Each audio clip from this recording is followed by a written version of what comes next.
Bismillahirrahmanirrahim. Assalamualaikum warahmatullahi wabarakatuh dan selamat sejahtera. So, pada minggu ini kita akan bincangkan tajuk tenaga keupayaan dan tenaga kinetik. Ini merupakan sebahagian daripada kandungan dalam sains SSM untuk tingkatan 3. Untuk standard pembelajaran iaitu objektif yang pelajar perlu capai pada akhir video ini, yang pertama pelajar boleh menerangkan dengan contoh tenaga keupayaan graviti dan menyelesaikan masalah dalam kehidupan harian. Yang kedua, pelajar boleh mengirakan tenaga keupayaan kenyal dalam konteks kehidupan seharian, dan akhir sekali pelajar boleh menjelaskan dengan contoh tenaga kinetik dalam konteks kehidupan harian. Baik, mula-mula sekali kita tengok tenaga keupayaan graviti. Tenaga keupayaan graviti merupakan kerja yang dilakukan untuk mengangkat suatu objek dari ke suatu ketinggian dari permukaan bumi. Ini merupakan tenaga yang dimiliki oleh objek yang berada pada suatu ketinggian lah. Contohnya objek yang sedang tergantung ataupun objek yang sedang terbang macam pokok kelapa, buah kelapa kat pokok kelapa, macam kapal terbang. Itu semua adalah objek yang mempunyai tenaga keupayaan graviti. Tenaga keupayaan graviti, cara kita nak menghitung dia adalah kita darabkan daya darab dengan sesaran lah. Ini rumus asas untuk pengiraan kerja kan. So tenaga adalah kerja, so kerja adalah daya darab sesaran. So untuk tenaga keupayaan graviti, kita tukarkan kepada mgh. Okay? Dalam peperiksaan selalu memang dia akan bagi kamu rumus dalam bentuk yang ringkas. Jadi kamu kena tahulah ringkasan itu membawa maksud apa. Contohnya kalau kat sini kita ada M ni adalah mass ataupun dalam bahasa Melayu jisim. Okay? G ini adalah graviti. Graviti, pecutan graviti ni selalunya adalah diberi. Okey? Dan air sekali adalah H. H ini adalah height ataupun ketinggian. Okey? Okey, kita tengok dulu contoh soalan ni. Gambar foto di sebelah menunjukkan sebuah lift di suatu pusat membeli belah membawa beban berjisim 500 kg ke suatu ketinggian 20 meter dalam masa 20 saat. Okay, soalan dia adalah berapakah kerja yang dilakukan ataupun berapakah tenaga keupayaan graviti yang dimiliki oleh lift ini. Soalannya sama je lah. Okay. Kerja tu sama dengan tenaga keupayaan graviti dalam kes lift ni. Okay, so tuliskan dulu rumusnya.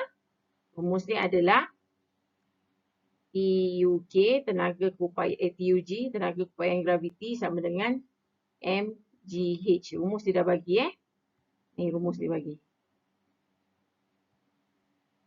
Rumus dia dah bagi. Okay, so kamu salin balik rumus. Okay, kemudian kita carikan dulu dia punya maklumat yang kita ada. So, M kita dah ada iaitu 500 kg. Kita dah ada ketinggian 20 meter. Ni adalah H. Dan dia bagilah graviti dia adalah 10 meter saat negatif 2. So, masukkan sahaja nilai-nilai tersebut dalam pengiraan ini. So, M adalah 500 darab dengan graviti tadi 10 darab dengan 20. 500 darab 10 darab 20 sama dengan 100,000 Joule. Ataupun kita boleh kecilkan dia, nombor dia kepada 100 kilojoule.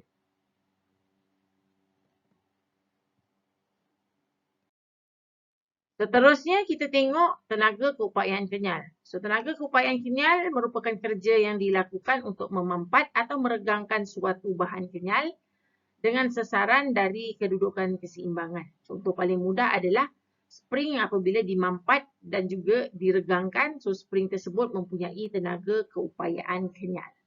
So tenaga keupayaan kenyal, cara perhitungannya adalah dengan kita kirakan daya purata darab dengan sesaran. Rumus dia adalah 1/2 Fx. So, macam biasa, rumus dalam peperiksaan dia bagi, cuma kamu kena tahu apa itu F, apa itu X. So, F ini adalah daya. Daya mesti ingat mesti dalam unit Newton. Kalau dia dalam unit kg, kamu kena darab 10 dulu. Baru jadi Newton. Dan X pula adalah sesaran ataupun jarak. mesti dalam unit meter. Kalau dia dalam unit cm, kamu kena tukarkan dalam unit meter terlebih dahulu. Okey, kita tengok contoh soalan ni. Raja di sebelah menunjukkan suatu spring yang dimampatkan. Panjang asas spring adalah 15 cm. Panjang spring menjadi 10 cm apabila suatu daya 20 Newton dikenakan. So, hitung tenaga kupaian kenyal yang dimiliki oleh spring yang dimampatkan. So, rumus dia bagi 1/2 darab dengan F, darab dengan X. So, kita cari dulu maklumat yang ada. So, maklumat yang ada, F dah ada. Ini F. Okay. X tak ada. X kita kena cari. Sebab X adalah dia minta jarak. Bukan panjang. Yang dibagi adalah panjang spring. So, jarak spring adalah 15 tolak 10 dapat 5 cm. So, kita tukarkan jadi 0.05 meter. Sebab jarak mesti dalam unit meter. Okay, kemudian kita masukkan saja dalam persamaan. 1/2 darab dengan 20 darab dengan 0.05. Potong sini. So, dapatlah jawapan 0.5 Joule. Okay, so kalau tenaga je Joule. Sebab tu cikgu tak tulis semua rumus dia punya unit-unit sebab nanti kamu pening nak potong unit jadi kamu tak payah tulis unit, kamu terus tulis jawapan akhir je mesti unit dia adalah Joule. Okay. Okay, dan akhir sekali kita tengok untuk tenaga kinetik. So, tenaga kinetik merupakan tenaga yang dimiliki oleh sesuatu objek yang bergerak. Anything yang bergerak lah, kipas yang berpusing, bola yang melantun. Nah, semua tu adalah objek-objek yang memiliki tenaga kinetik. So, tenaga kinetik rumusnya adalah 1/2 M V kuasa 2, di mana M ini merupakan jisim dan V pula adalah halaju.